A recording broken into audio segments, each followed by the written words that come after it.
Tanta intensa vinda do céu, tão inteira e misteriosa, pingo doce de puro mel, favo de abelha silenciosa. Rosto feliz da humanidade cruzando vales e igarapés, na mão, bandeira de liberdade, boa amizade, amor e fé. É o sonho que não termina na teimosia de uma criança. Ciranda, dança, bela menina, com asa leve de esperança. A vida tem seus sabores, é olho d'água, frescor de pão, gracejo divino de amores, sina de história em mutirão. Amigo e amiga, estamos começando Versos e Preces. Obrigado pelo seu carinho, pela sua audiência aqui na TV Horizonte. Quero cumprimentar também os ouvintes das rádios América, AM 750 e Educadora de Coronel Fabriciano e todo o Vale do Aço, AM 1010. Hoje eu tenho a alegria de receber no Versos e Preces o professor René Dentes, teólogo, filósofo, psicanalista. René, seja bem-vindo, que alegria reencontrar você. Muito obrigado, Dom Vicente, é um prazer estar aqui com vocês. Já trabalhamos algumas vezes juntos na FAGE, já nos encontramos em outros momentos. Está tudo bem com a família? Tudo bem, tudo tranquilo. É muito trabalho. Bom falar sobre teopoética, sobre poesia, literatura e teologia. Sempre um grande prazer. Vamos conversar um pouquinho ao longo do nosso programa. Esse assunto que não é tão novo, mas para a gente é bastante novo. Teopoética.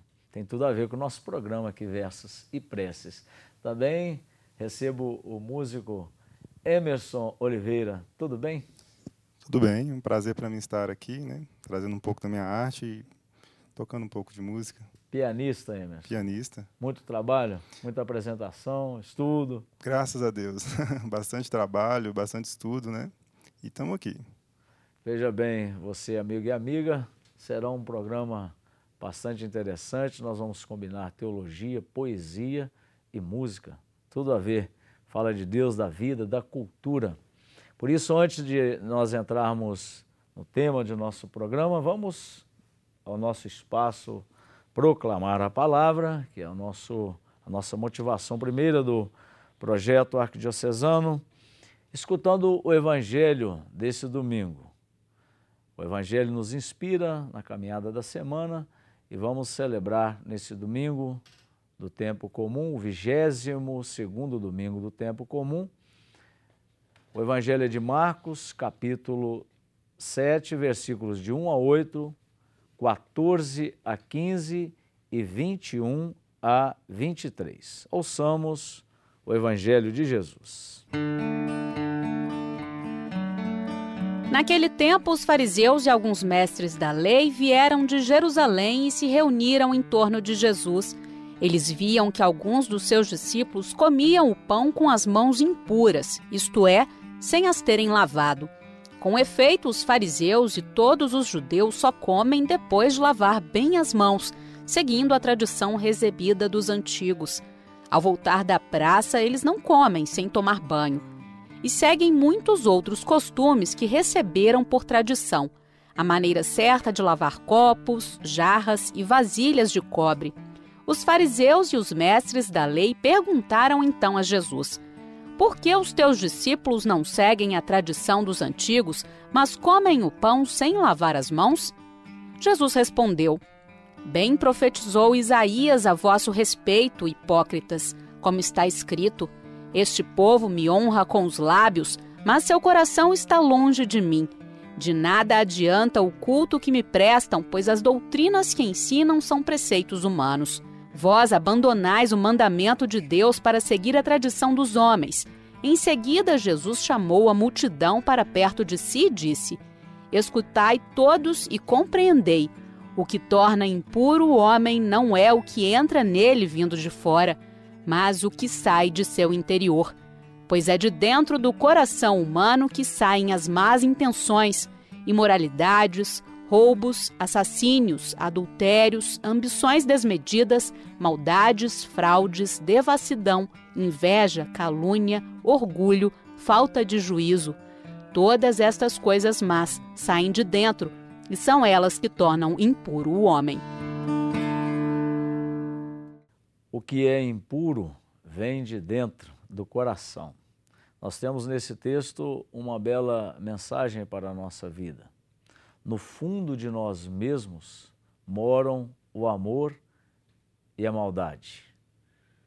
Jesus inverte esse processo porque ele está sendo criticado, seus discípulos comem com as mãos impuras. Claro que aqui não se trata de uma pergunta de higiene pessoal, que naturalmente nós temos e temos que ter, mas dessa religião, do perigo dessa religião apenas ligada a coisas externas.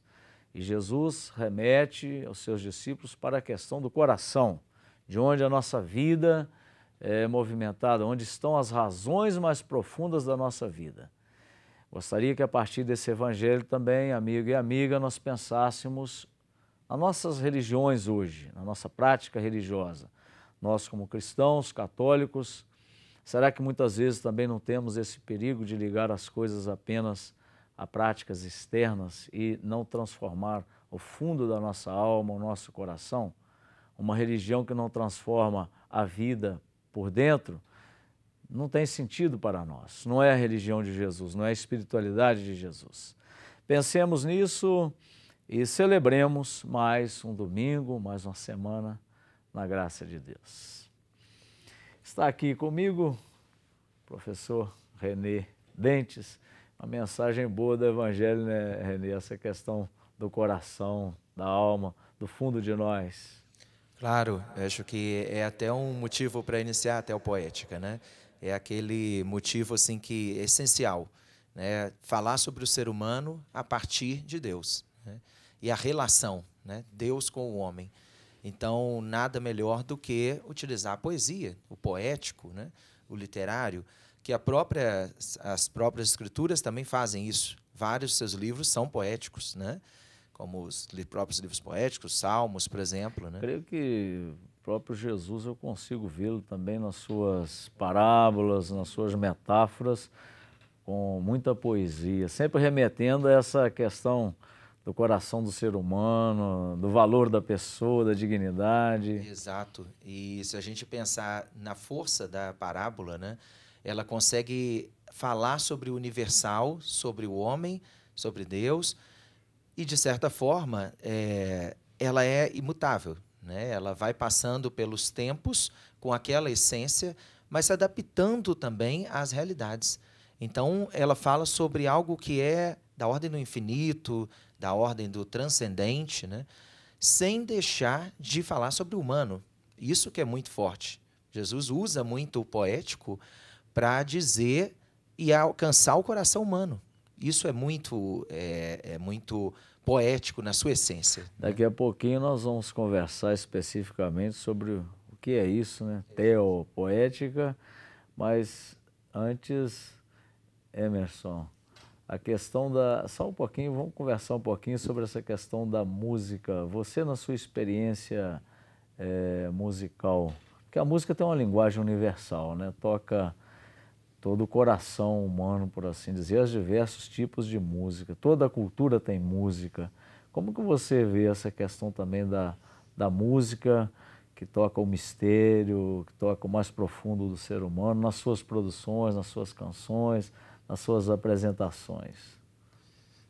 A música tem essa força mesmo, como você disse, né? Assim, ela é uma linguagem que ela transpassa bastante as barreiras, né? Ela alcança as pessoas assim, em todos os sentimentos, né? Em todas as formas de expressão. É uma linguagem universal onde você expressa os próprios sentimentos, né? Você consegue, entre acordes maiores, acordes menores, acordes alterados, expressar essa questão da diversidade cultural também, né? Assim, cada cultura tem um certo som, uma certa escala, né? Um acorde diferente. Então, assim, vamos mostrar alguma coisa? Isso. Nossa, que é produção sua, né? De autoria Sim. sua, uma canção. Daqui a pouco a gente volta no próximo bloco, conversando sobre poesia, literatura e ouvindo música.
Maravilha, esse é o som do piano de Emerson Oliveira, que nos inspira a continuar nossa conversa, professor Renê, sobre a teopoética. Vamos partilhar um pouquinho sobre esse conceito, essa tradição, de onde vem, quando começa e como é que está hoje essa força da produção da poesia ligada à teologia, da literatura, da teologia. Então, Dom Vicente, na verdade, a teopoética, ela une duas áreas, né? Que é a teologia, que no seu conceito mais profundo seria uma forma de falar sobre Deus a partir das Escrituras. Então, você tem todo um pensamento teológico, uma tradição muito forte, né? no Ocidente, no Oriente, sobre Deus, né? E principalmente a partir, né, do cristianismo, que vai tentar entender, né, ou abordar os mistérios, né? das mensagens de Deus à humanidade, né, decodificada nas Sagradas Escrituras, da revelação, né?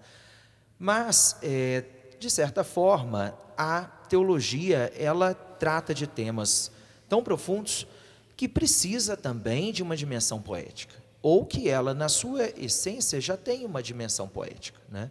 Se a gente pensar, como eu falei, em vários livros da Bíblia, você já tem essa dimensão muito clara, como o senhor mencionou, as próprias parábolas, os evangelhos, por exemplo, Jesus já usa o elemento poético bastante. Mas a teologia, enquanto uma área de estudo, ela se viu insuficiente para abordar temas tão complexos e, ao mesmo tempo, tão simples, que também se tornam complexos, né? Sobre o humano, sobre Deus, sobre a relação homem-Deus, natureza, né, mundo, que ela utilizou durante um tempo, e hoje vem crescendo essa tendência, eu diria, os instrumentos da literatura, né? E um desses instrumentos é a poesia, né?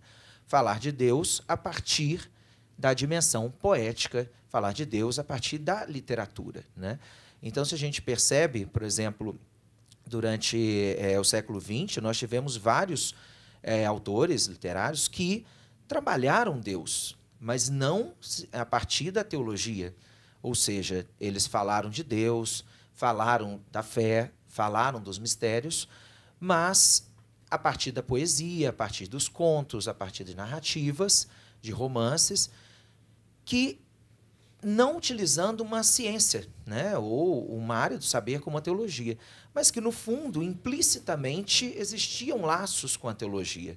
Então, a teopoética ela tenta aproximar essas duas áreas. A teologia, com a sua tradição, né, racional, de tentativa de união ou de diálogo entre a razão e a fé, e a poesia, a literatura, com a sua tradição estética própria. Nós temos, inclusive, muitos estudos de Deus em Guimarães Rosa. Exato. A linguagem do mal em Dostoiévski. Estou citando aqui alguns exemplos, né?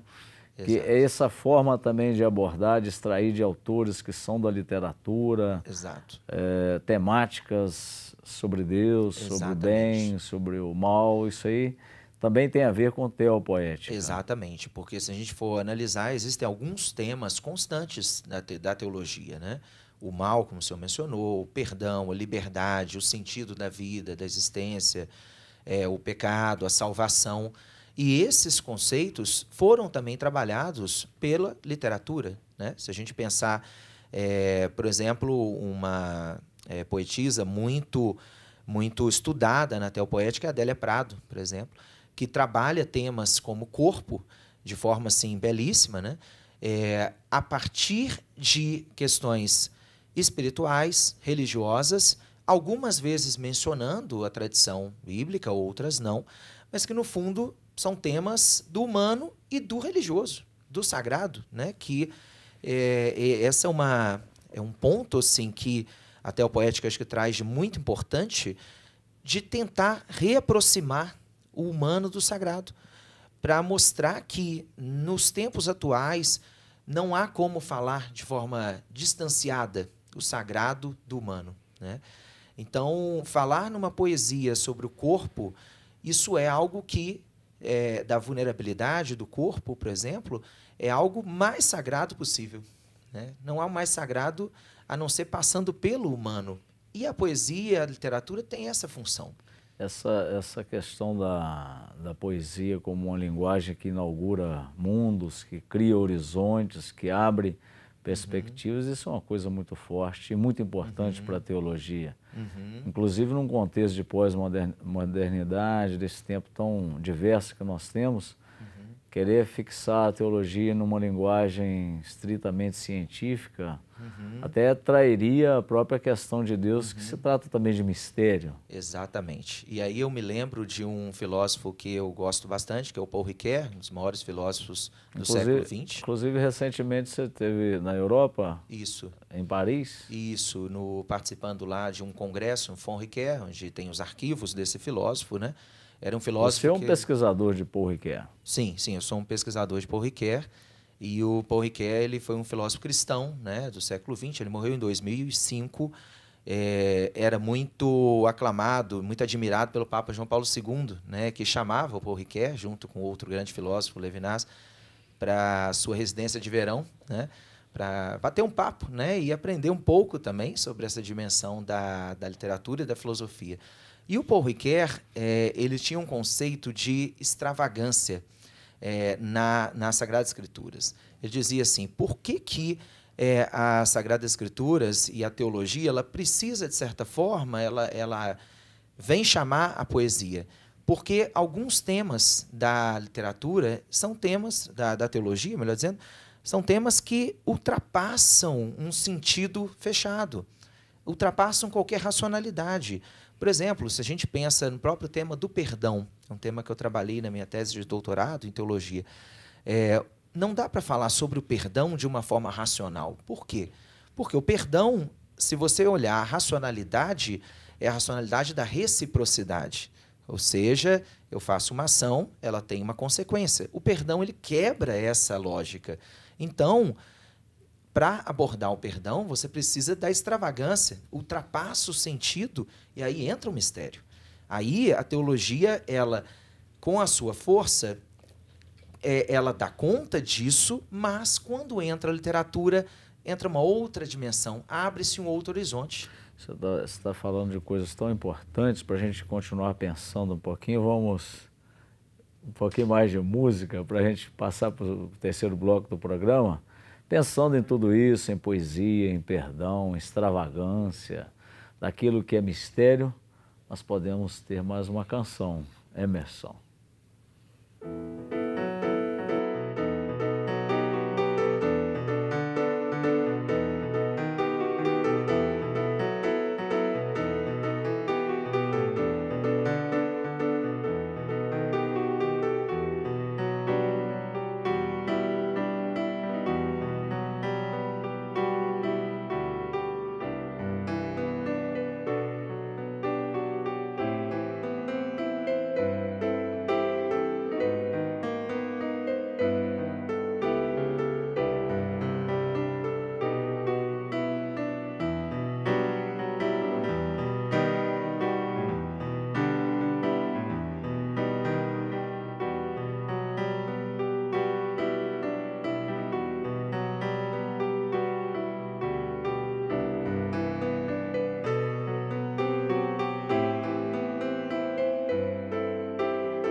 Estamos de volta para fazer nosso programa Versos e Preces. Precisamos de uma grande estrutura. São muitos profissionais e uma equipe muito competente que trabalha conosco. Por isso, a sua ajuda é muito importante. A campanha Faço Parte tem contribuído há 10 anos para a evangelização, proclamando a palavra através de nossos meios de comunicação. Além disso, são milhares de crianças, idosos, enfermos amparados todos os dias através dos projetos sociais. Ligue para o telefone 3319-6111. 3319-6111 e faça parte você também. Agradeço aos meus confrades, os missionários redentoristas que nos apoiam aqui no Versos e Preces. Muito obrigado pela parceria, inclusive meus amigos de Coronel Fabriciano, da Rádio Educadora, que nos apoiam e transmite o nosso programa Versos e Preces. AM 1010 em Coronel Fabriciano e 750 aqui em Belo Horizonte, Rádio América. Vamos voltar aqui, professor Renê. Ainda temos um tempinho para rapidamente falarmos de teopoética. Você trouxe algumas obras para apresentar para o nosso telespectador, para o nosso ouvinte. Isso. O Drama da Salvação. E esse autor, José Carlos Barcelos. Isso. Foi um dos precursores da teopoética no Brasil, né? Ele participou, né, do início das reuniões, dos congressos, né, sobre teopoética. Assim como nós temos também uma das maiores, ou talvez a maior teóloga, né, do Brasil, a Maria Clara Bingemer, também, que esteve nesse início, né? Assim como teólogos da Faculdade Jesuíta, assim, da PUC Rio, PUC Paraná e PUC São Paulo. E ele aborda aí as questões da teopoética no seu início, né? Como que ela se desenvolveu, sobretudo no aspecto do Brasil, da teologia latino-americana. Eu tenho um depoimento para partilhar contigo, que eu estava, primeira vez, há uns 3 anos, apresentando alguma coisa de música, literatura, e o meu companheiro lá de apresentação, ele me chamou, Dom Vicente, não era bispo ainda, Padre Vicente, meu amigo poeta. Eu levei um susto, porque não é todo dia, toda hora que a gente se depara com a poesia. O que é que você, como crítico, como professor, como estudioso, consideraria assim? Claro que todos nós temos linguagens poéticas, mas o que é que levaria uma pessoa, um escritor, ou ser considerado como poeta? Como teólogo, a gente sabe, sim, pela ciência, pelos escritos e pelo lado da poesia. Como é que você consideraria? Até para me ajudar também, claro, né? O que é isso, né? Ser poeta? Eu vejo que a poesia, na sua especificidade, é você trazer sentimentos artísticos, estéticos, né? Utilizando o instrumento das palavras, só que de uma forma por versos, né, e específico da poesia, né, utilizando de uma forma mais, talvez, livre, né, essas palavras para tratar sentimentos, de uma forma breve. Então, a poesia geralmente trata de alguns assuntos, né, de forma mais direta, mais rápida, né, só que esse direto não quer dizer racional, quer dizer justamente estético, né. É um direto bem indireto. Exatamente, desviando talvez, né? Sim, por um desvio infinito. Né? Gostei da sua colocação, acho que a gente pode conversar mais sobre isso depois. Veja você, querido amigo e amiga, que nós temos até uma associação, né, de literatura e poesia, nós fazemos parte, que se chama Alalite. Exato. Alalite, Associação de Teologia, de Literatura e Teologia, né? Latino-Americana de Literatura e Teologia, que reúne pesquisadores, poetas, teólogos, né, literários de 3 países, né? Do Brasil, da Argentina e do Chile, e que tem ampliado muito, né, as suas pesquisas, seus congressos. Ela mantém congressos a cada 2 anos, né? E no último, em Buenos Aires, participaram em torno de 300 pessoas. O senhor estava presente, fez uma bela apresentação, né? E esse ano nós teremos mais um, né, na PUC do Rio de Janeiro, no mês de setembro, de 25, 26, 27 de setembro, que o senhor também estará lá como poeta. Eu fiquei muito feliz e sei que a indicação lá do meu nome foi através de você, que é meu amigo, né, que a gente já tem uma convivência. Participaremos de uma mesa de poetas. A data, então, do Congresso da Alalite esse ano, nós temos aqui o cartaz para apresentar para o telespectador. Setembro. Isso, 25, 26 e 27 de setembro. Na PUC terça, quarta Rio e de quinta. Janeiro. Isso, PUC Rio de Janeiro. Teremos a presença de conferencistas do mundo todo, né? Principalmente de Portugal, dos Estados Unidos. Foi até uma surpresa para a Lalite, porque o Tependino, José Tolentino, isso. Ele está já no Congresso, estará no Congresso. Exato. E foi recentemente nomeado arcebispo para trabalhar em Roma com o Papa Francisco. Isso, foi nomeado. O José Tolentino, foram duas surpresas, porque ele foi nomeado arcebispo trabalhar diretamente com o Papa Francisco, e ele, no mês de janeiro, ele pregou um retiro para o Papa Francisco. O Papa Francisco tem muita admiração por ele. Ele é um poeta, teólogo português. E ele participará conosco através de videoconferência. Tem também outros participantes de Portugal. Estaremos juntos. Exato. Você me trouxe aqui um livro, A Liberdade do Espírito, do Congresso de Buenos Aires. Exatamente. Foi a organizadora do Congresso de Buenos Aires, da Universidade Católica da Argentina, né? Ela depois fez esse livro, editou esse livro com vários textos do Congresso. Muito bem, professor René Dentes. Muito obrigado pela sua presença e estaremos juntos na Lalite, no Rio de Janeiro. Eu que agradeço muito, Dom Vicente, meu amigo de longa data, né? Desde os tempos de Juiz de Fora. E será um prazer enorme ouvi-lo mais uma vez, né, com a sua poesia, sua teologia, sua teopoética. Obrigado, René. Antes da gente se despedir, uma palavrinha aqui com Emerson Oliveira. Como é que é esse assunto todo para você, Emerson? Você que é músico.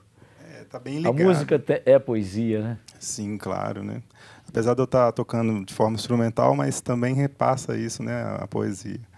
Mas para mim, sim, tá bem ligado assim às artes, né, em geral. Isso é bonito demais. Por isso que aqui, René, a gente sempre faz essa parceria da música com a poesia, com a literatura. Esse é o intuito do nosso Versos e Preces, porque é uma forma bonita também da gente evangelizar. Eu creio que a evangelização hoje tem que passar por esses instrumentos. Né? Exatamente. Eu acho que tocar o coração humano, assim, mais profundo, isso não é banal. Isso é o humano e é o religioso e é o poético. Né? Vamos, então, concluindo nossa programação. Agradeço de coração a vocês dois pela presença conosco. Mas antes, eu quero deixar o meu recado para você, já entrando nesses tempos novos aí. Estamos nos preparando para muitas coisas pela frente, principalmente esse ano, um ano de eleições. Vamos cuidar um pouco mais da nossa linguagem, para que a gente não seja tão direto, tão fechado, e abrir o nosso coração. Quem sabe a gente está precisando um pouquinho mais de poesia, para poder, inclusive, falar de Deus, um pouco mais de música, para a gente não ficar tão enrijecido nas nossas opiniões e ver a vida com mais abertura, com mais diálogo. É tempo muito mais de encontros do que de guerra, de violência. Chega disso, não precisamos mais disso. Concluindo o nosso programa de hoje, eu desejo a você um bom domingo, uma boa semana, a você da Rádio Educadora de Coronel Fabriciano, a você ouvinte da Rádio América, aqui de Belo Horizonte, a você que nos vê e nos acompanha através da TV Horizonte. Que Nossa Senhora da Piedade cubra a sua vida e a sua família com seu manto. A gente fica com mais música, terminamos o programa com Emerson e o seu piano.